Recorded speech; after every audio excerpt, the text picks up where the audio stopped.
Намерата, по секоја цена да се предизвика инцидент за воетерот да не кружи реално тажната слика за протестниот резил, туку таа да добие некаква физиономија на вистински отпор, се остварува тогаш кога во нивниот Мореус ке заплива добар риболовец, кој нема да свати дека дента тој бил пленот кој се фатил на јадицата.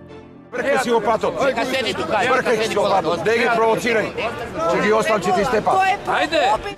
Експлозивноста на адвокатите е разбирлива, кога нивната намера е да ги заштитат своите клиенти, но таа ги преминува нормалните граници на вкусот, кога прераснува во неразбирлива агресија, насочена кон оние, кои меѓу другото, со нивната популаризација придонесле тие да стекнат таков кредибилитет, со кој полесно и побрзо се искачувале на листата на посакувани бранители. Да не импутирате нешто што не е кажано, особено од таква сериозна телевизија како што е Телма. Многу сериозно вас ви се обраќа. Ајде! Веројатно ќе треба посериозно да се сваќаат, ама не новинарите, туку адвокатите, особено оние кои се во специфичниот фокус на јавноста, а нема доволно разбирање за незините потреби, произлезени од нивните ветувања, кои се сега само предмет на недугаво шеговита и арогантна одбрана. Сакате да направите таква една представа дека Шилегов од дома го донесе воздухот? Во Скопје? Ајде!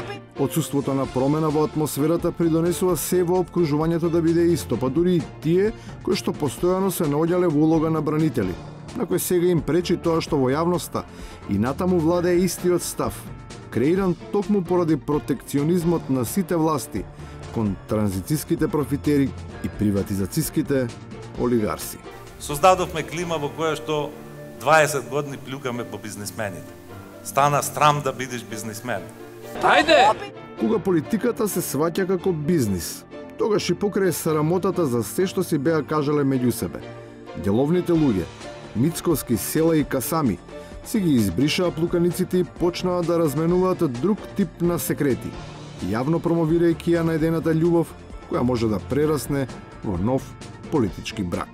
Значи сега имаме нова коалиција, ново мнозинство во Дебар на локално ниво, помеѓу ВМРО, ДПМН, понатаму Алијансата на албанците, БЕСА, партијата ПЕЙ. Ајде! Ваквиот радикален пресврт предизвикува огромна доза на возбуда, па коментаторите почнуваат да ги мешаат и дисциплините и термините кои ги употребуваат за да го опишат над преварот, во кој се надеваат на победа на омилениот тим. И финале, кога ги тушираше, значи сет меч и туш на крајот, што се вика во гейм сет меч. Ајде! И на крајот, редно време беше. Ја да ви кажам право, веќе мене ми е смачено.